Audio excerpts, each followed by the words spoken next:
basigaye asangira abafani ba Silent Vibes. Mbo vraiment je sinzi mbo gusenga si Sinzi byawe. oya ngomba kubimenya ahubwo nyine umuntu azobinyigisha. Uzi gusenga? Be batangura ngiki? Batangura ngiki? Ndiko ndivira matazi gusenga mu gitondo uvyutse nta nakimwe nkuru Imana. Mbo bashaka kuvuga ati Imana kwijoro byagenze neza. No kumutaga bize kumera fresh. Urakoze. Okay, aho baje gusenga. Yeah. Hari gihe wowe utavyumva kubera utabikora. Ababikora baravyumva. Okay, muri make wowe wari kurikingira iki? Ivyo nyene uvuze. Maybe ko wari waravyumvise. Ivyo nyene uvuze. Yuko shobora guhura aba bandi aba gangster. Okay. Kandi wari umushefu wa gangster. Kibazo kirabanye. No, umushefu wa gangster. Hama ugacha gutinya aba gangster nyene. Ndi umushefu wa gangster ariko sindi umushefu wa bandi. Aba gangster agana baki ko batazi uyu unye ni si wa gangster. Bavye yarahindutse kera baramwinjirana ahantu hose. Oya, je naho nigeze ndamwinjirana vraiment. Okay. Rega ujya abari cunza umutekano of course w'abanyagihugu bose ariko urumva mba ndo mu top citizen. Buri wewe nyamukuru. Cible ya mbere. Bivanye na kategori. Navuze ko umuziki w'u Burundi uzotera imbere biciye muri diaspora. Kubera mu bihugu byose byateye imbere umuziki duhereye muri West Africa bagiye batera imbere batejwe imbere na diaspora zabo. Kuko donc nk'urashaka kuraba ukoze icyo twita umwihwezo urabe nk'aba ba grand frère imyaka baririmbye mu Burundi. Donc irashika kuri 5 10 15 hari n'abari ko barakwiza 20 25 bicaye kwereka yuko umuziki mu Burundi nubo hohera imyaka senkani utigeze ujabuka ngo utware hanze y'igihugu c'u Burundi ushobora gusanga ari ryabati nyene umwe wese akura akagonga ko n'umutwe. Siren Vibes TV. Dabahaye mwiriwe namwaramutse abakunzi bose Siren Vibes. Siren Vibes murabizi ko ntako tutagira gaco kubamenyesha canke kwarondera amakuru ibigezweho canke ibintu biriko biraba mu gisagara ca Bujumbura canke n'ahandi dushoboye gikomeye go gushika. Uyu munsi rero turi kumwe n'umuntu nibaza ko ari benshi baramutse baramaze kumumenya. Ni umuririmbyi w'umurundi ataba mu gihugu c'u Burundi. Birango bitongana wa diaspora. Nibaza ko ngamaze kumubona ni MT number 1 umu gangster mukuru wa gangster. Okay. MT ni sawa. Poa. Ramutse hagiye abakunze Siren Vibes. Hagiye ngene umupfu. Kumenga ni gambere uciye kuri Siren Vibes. Twarukara nkikora kera? Oya, ni wari bwayugurura ahubwo. Sara bwayugurure vraiment. Oya. Mwaka wose uraheze. Washitse Bujumbura.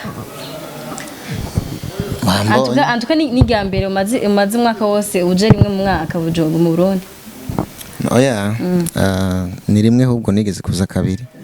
Ubu ni muranza rimwe canke rimwe n'igice. MT number 1 bazi ko benshi baramaze kumenya ko aba mu gihugu ca USA. Uva hariya ukaza nga mu Burundi bano kiye cyakugoye kumugiye kora ko kuvaje muri iminsi mu gihe ca corona si ibintu byoroshe. Ugeranyije n'ikindi gihoruza n'ubunye nibihe bintu byakugoye cyane ukubwira uze ubunye. Mbo nk'amadokima hari ukuntu dokima zigorana bivanye n'uburyo baba gusaba amasaha 72 wipimishije corona kandi usanga uri negative. Kandi iyo uraba ugasanga waguze nk'itike ifise amatariki mabi ushobora gusanga byanse ko uri indege kuko bisaba urira ruko werekanye amarezilita ya covid. Urumva rero byarangoye sana gushika naho bahakwa kuzubiza inyuma ngeze mu Birigi. C'est vrai? Yeah. Bivuye kuri ivyo nyene vya covid zama resultat. Yes. Washobora planinze kuza mu Burundi imbere yuko uza ubunye biraferinga. Ko hari benshi numvise ko vyabaye matike bakayahindura amadate canke bakabivamwe burundu. Jitike nahinduye gatatu. Ko ndibuka nagomba kuza mu kwezi kwa kwindwi biranka mpanga kuza mu kwezi kw'icumi biranka cyane murira mu kwezi kw'icumi na rimwe. Ego ariko ahazuma ko byakunze kuza. Ubwo turi mu kwezi kwa 12. Turi mu kwezi kwa 12. Ariko naje mu kwa 11. Hama wamaze ukwezi kose bunzi. No. We nawe. Jega sindafata indi. Naje mu kwa 11. Ahubwo niho mbaje itariki naje. Urumva maze none nje nk'itariki 30 su kwezi kwa 11. Okay, mu mpera z'ukwezi kwa 11. Kirundi. Ega simaka ngo shire ko mu mpera cyanye mu ntango. Mvuze naje muri uku kwezi kwa 11. Okay. Duherukana gukorana live kuri Instagram. Nibaze ko ari na live yakurikiranwa cyane so tumagana ba diaspora cyane. Twago turaganira ku bintu vy'ingwane z'umuziki Burundi ariko cyane duhagara cyane ku ba diaspora. Abartiste bari hanze n'abartiste bari mu Burundi. Hari ikintu havuze ko umuziki w'u Burundi ngo ahanini uzokizwa n'aba diaspora. Okay. Sinzi ko shaka kubisura mugira ngo bataravye live babitahure amatushe kubandanya n'ibibazo bindi. Igituma navuze ko umuziki w'u Burundi uzotera imbere uciye muri diaspora. Sinavuze ko uzokizwa n'aba diaspora. Nutuma abantu banahura nabi. Navuze ko umuziki w'u Burundi uzotera imbere biciye muri diaspora.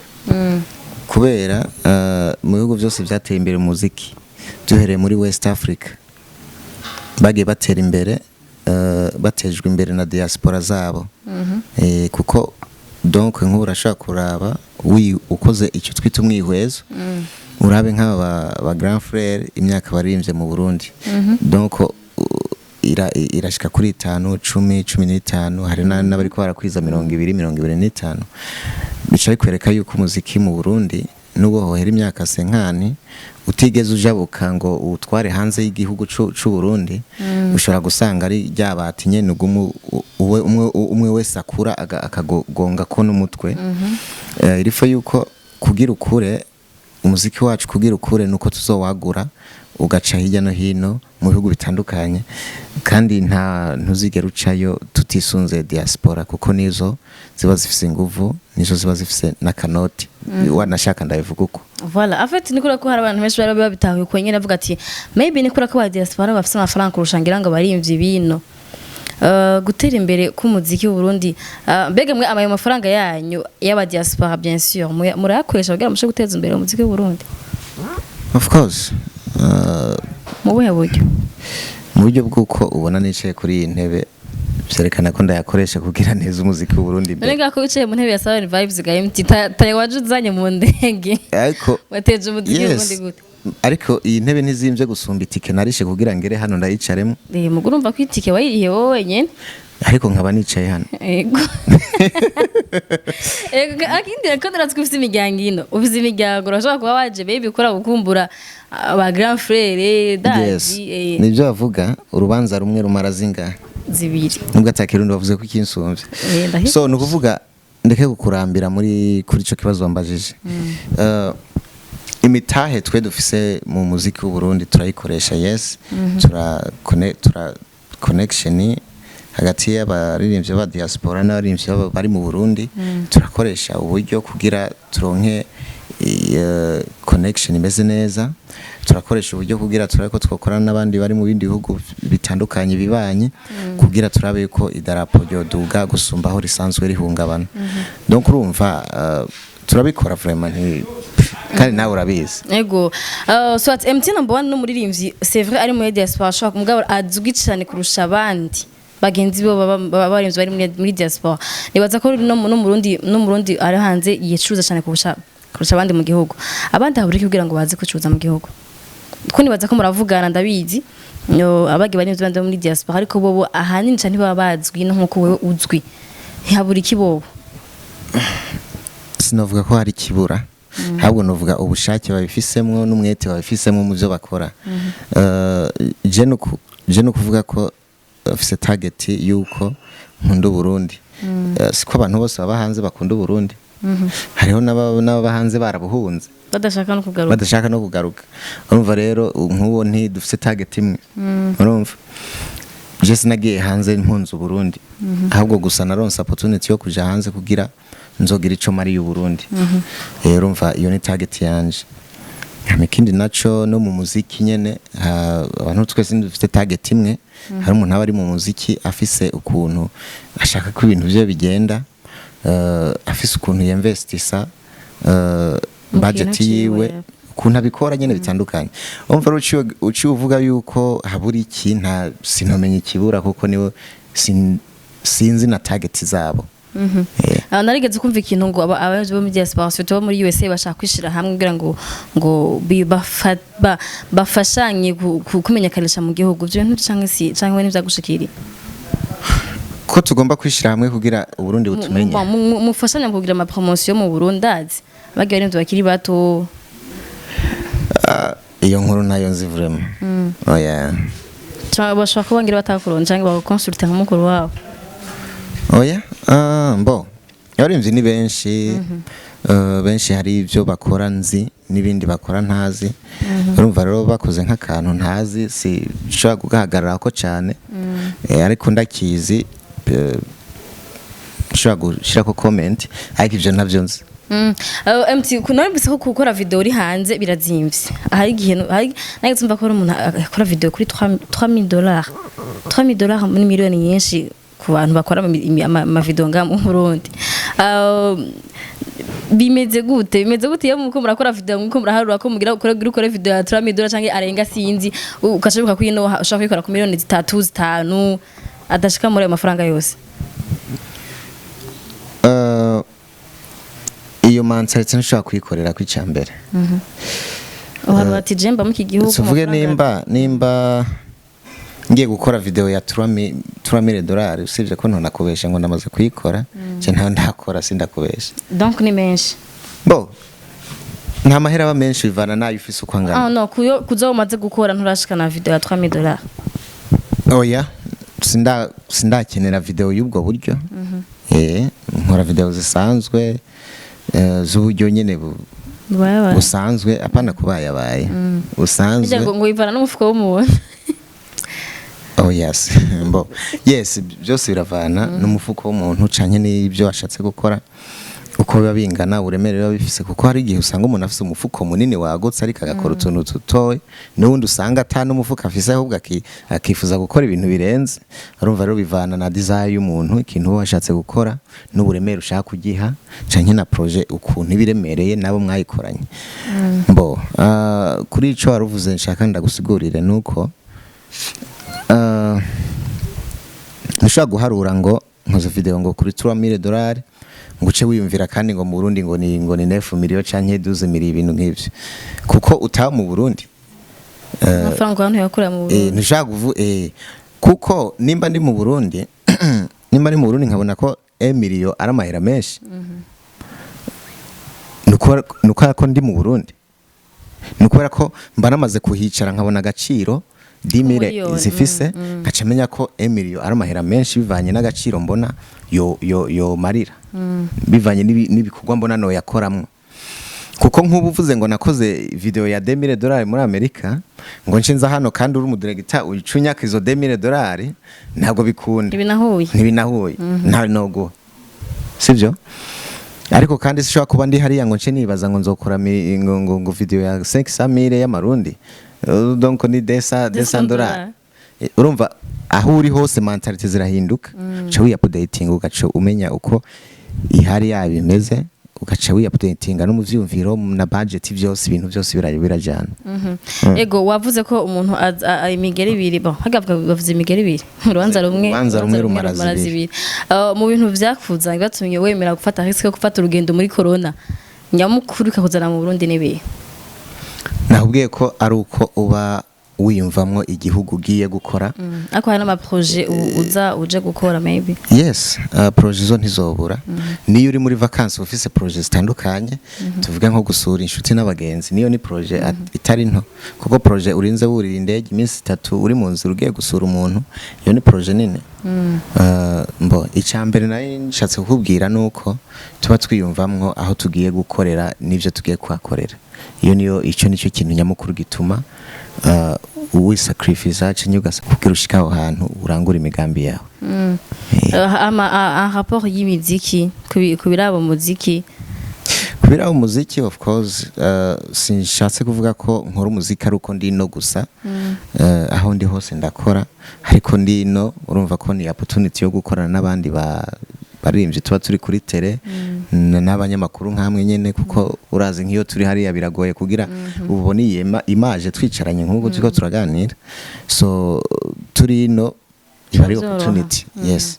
Ego warakoze video indirimbo na Sadbi navuga ko yanagufashije kuduga cyane kurusha ngira ngo nk'izina office before sinzi ubunye office nka projet kuzokora collabo nini nk'ige wakoze wakoranye na Sadbi. Yes. Ncyanke n'umunyamahanga.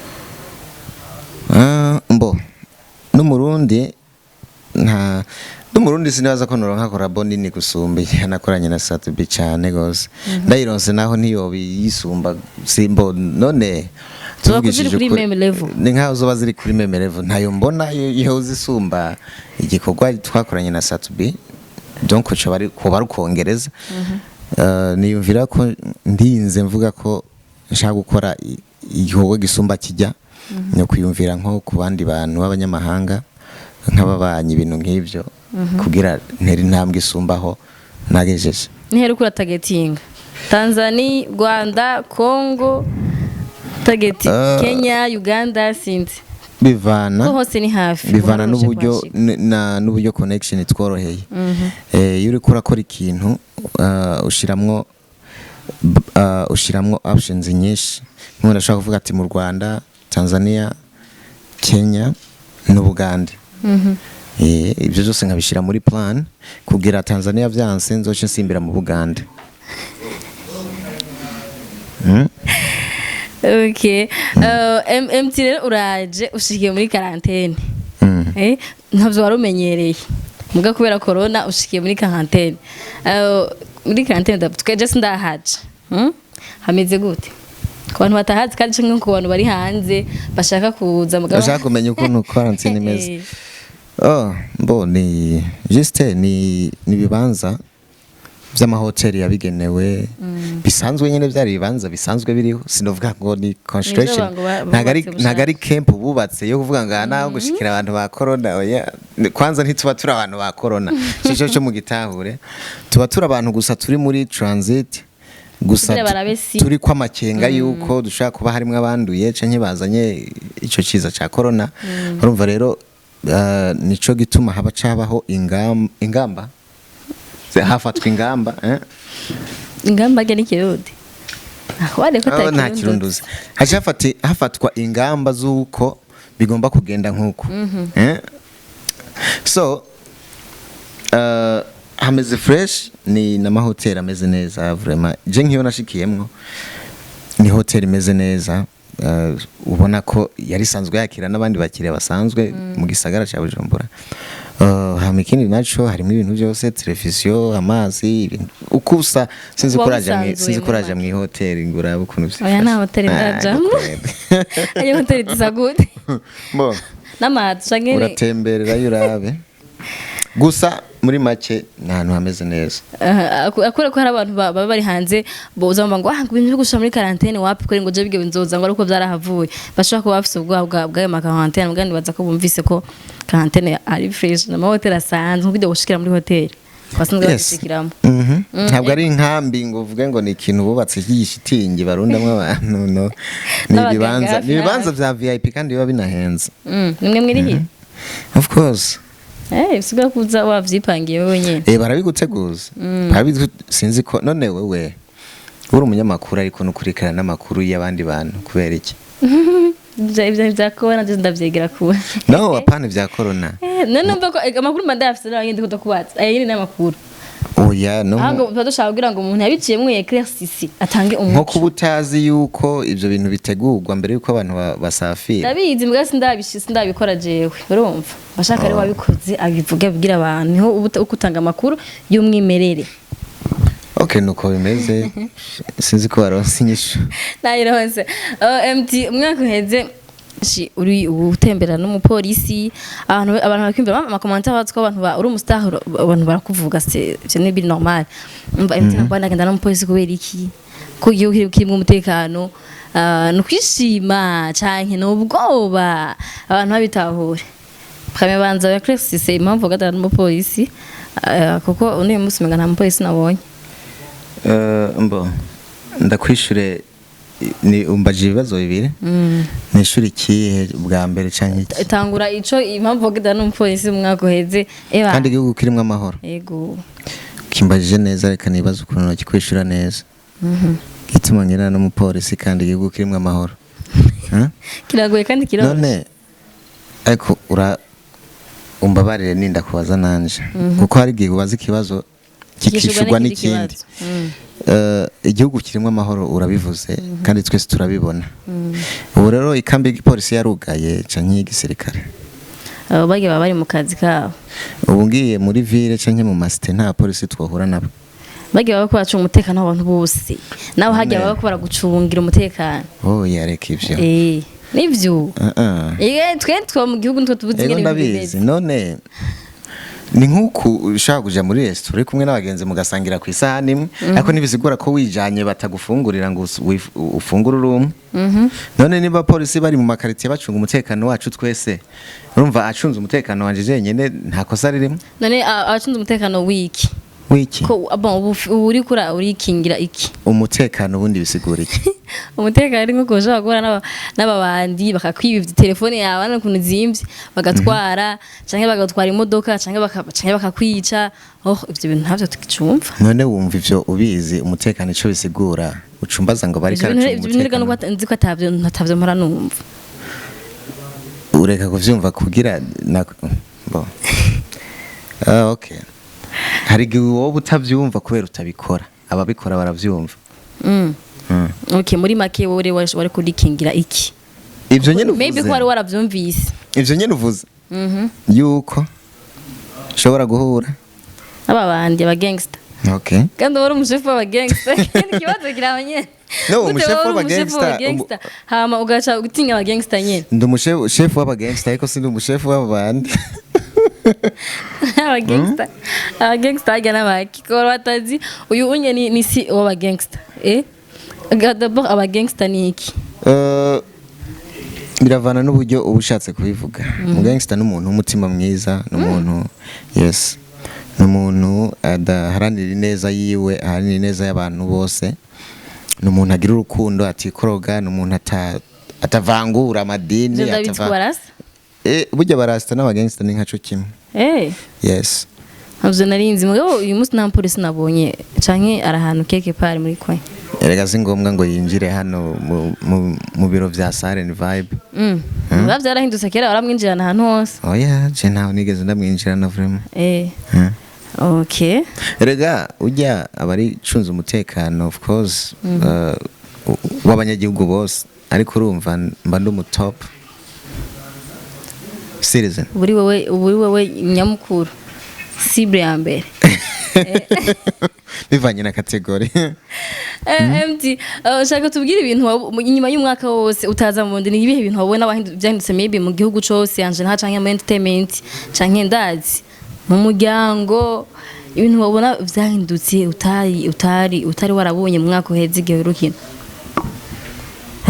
okay nibaza ko mu Burundi nta mpinduka nahabonye vraiment mu bindi bihugu niho nabonye ko ibintu byahindutse bivanye na corona ariko mu Burundi nabonye niwe nk'ubu katana gapfukamunwa wambaye akambara kubereka bavuga ko ntarayigwara bayivuze ko era mu kwa kabiri ntarayigwara urumva nyene utarayigwara nta cyahindutse iyo gihinduka bari kuyigwara umuvuma ni zazindi nyene iyo usanga nk'ubu turi muri quarantaine naca mvuga ko ibintu byahindutse wari kuba uvuye muri quarantaine ushikiye mu yindi oya nyari kupereza nakumva muyirimwo sinzi byarakuryoheye canke ntivyakuryoheye kuba wasanze takintu cahindutse abantu bakitembera kwa kundi nyene amasoko ari kwa kundi nyene nk'umuntu wovuye ahantu navuga ko havuzwe corona cyane hana majambo yavuze ko Burundi bigitangura wewe wavyakiriye gute kubusanga ibintu biki normal navyakiriye nkuko nagomba kuvyakira ariko nubwo navuze ko atacahindutse arakahindutse gato kuko uribuka ko namaze iminsi 5 mu gasho ibyo twita quarantine burya ni nka gasho so ariko kubera ko ari system yo kugira twese twikingire amagara yacu abandanya ameze neza ugomba kwiyakira ukavyakira ko ari ibintu bimeze neza ku neza y'abarundi bose muri rusange. Hama ibindi navyo vraiment hanyuma entertainment ibona ni kwa kundi nyene nta cahindutse nta cagabanutse nta ciyongereye. Juko nabibona mu myaka iheze niko nasanze vyifashe. Nta mpinduka vraiment je mbona zigeze ziba. Gambabaje haraye twivuga ko vyahindutse twateye imbere vraiment. No, none unariyangusha vraiment. Kuri wewe nibuka ko warahinduye akazi saha wahora ukorera. Sinahinduye akazi nahinduye ikibanza. Wahinduye mbo ntiwahinduye umwuga. Ntiwahinduye umwuga. Wahinduye abo donc uburyo wahora ukora nimba warakorera umuntu ukaba wikorera canke ukorera ubundi donc kuri we byarahindutse. Yes. Ni na benshi vyabaye nka barandri ba Isaac. Ariko nabone nuko iterambere uvuye ku muboss ukaja ku wundi donc ni changement mu gifaransa ndabesha. Gifaransa ni sawa. Changement.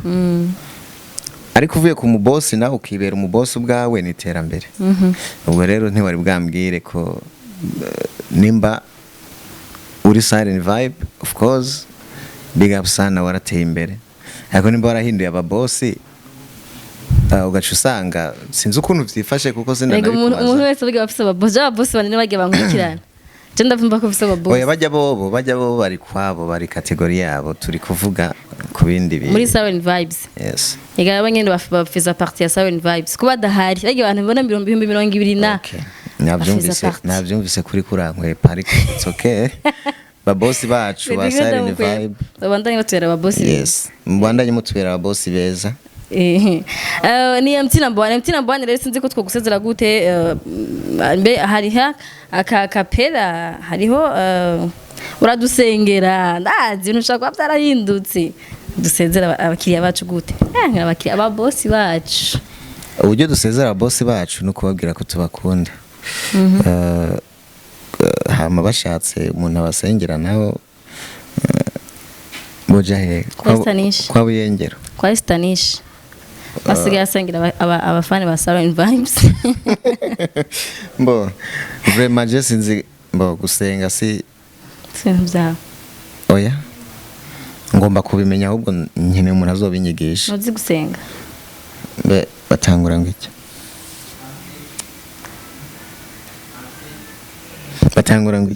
ndiko ndivira matazi gusenga mu gitondo uvyutse nta kimwe nkora ubwira Imana. Ngo bashaka kuvuga ati Imana kwijoro byagenze neza. No kumutaga bize kumera fresh. Urakoze. Okay aho baje gusenga. Yeah. Ntwero je mu masengero. Nahora ngenda ariko si cyane ubu. Kuko zishaka kubesha. Kubera biravana. Nkiyo mvyutse numva bindimwo ko ngomba kuja mu rushengero ndagenda. Akumva ko bikuzamo gake. Binzamwo urumva mu buzima bw'umuntu ushaka gukora ikintu kitakuvyutsemo. Nukora ikintu kwa ko wabonye abandi bagikoze nikizoba ugikoze ku bw'inyungu zawe. Irifa yuko ukora cya kintu wavyutse wimvamo. Ego reka dusenzere mu gangster wacu. Nizera ko abantu bamenye byinshi kuri we. Hajya ubavuye mugiye kuba muri leta yi state Tennessee. Tennessee nayo mugabo antuka nka tennis cyavyura ku bantu bataraja Tennessee. Reka tubasezere mwese mwavye kino kiganiro cyacu mukagiheza. Nibaza ko atabantu bakira biganira ngo biciza hagati vraiment. Nimba ari kirekire je mpambura abantu bandika message ngo kiganiro kirekire gishiremwo hama ukirabi bari mutacumi hama byo mu kazi ivuye yose rukibandanye no giciriza hagati sije none. Reka rero nizere ko mwese mwakoze subscribe niba mutarayikora raba uyikore hakiri kare kubera ko kuyikora no dutene kandi twaje tubona ko turiko turakorera abantu bashimye ibyo dukora. Duhure kuri Instagram no kuri Facebook abantu bataragira sabon canke follow.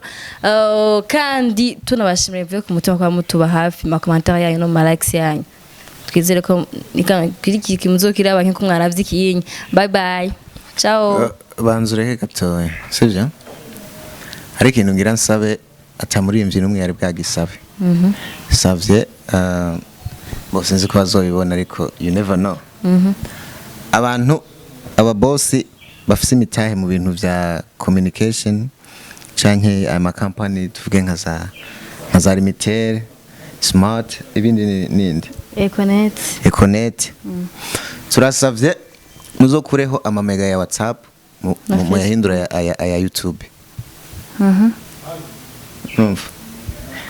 donc zijya mega batanga za Facebook na WhatsApp turasaba bazokureho iza WhatsApp agenjana ku munsi canke dosa ku munsi bazokureho iza WhatsApp bacha bafata imega za Facebook bazifatanye n'iza YouTube cyatahuritse big up sana baboss kora ku WhatsApp n'undi bazoyagura yes so ikintu gituma abantu benshi bataja kuri YouTube yigurira ry'amamega ya Facebook na WhatsApp ajya YouTube kubera bayashize ukwayo ntibiba bimuraba niyo umurungi kindirimba avuga ngo bazomurungikira muri WhatsApp ateresharije ubwo rero aba boss bacu akakamo turabateye akamo muzohindura amamega ya WhatsApp muyakureho canyi muyashire ukwayo muci mufata amamega ya YouTube na ya Facebook mubiteranye hamwe umuntu aguza amamega ya Facebook agurana na YouTube nka kujya basanzwe babikora hama ndabasezeye Silent Vibe murakoze kuduha uyu mwanya wo gucisha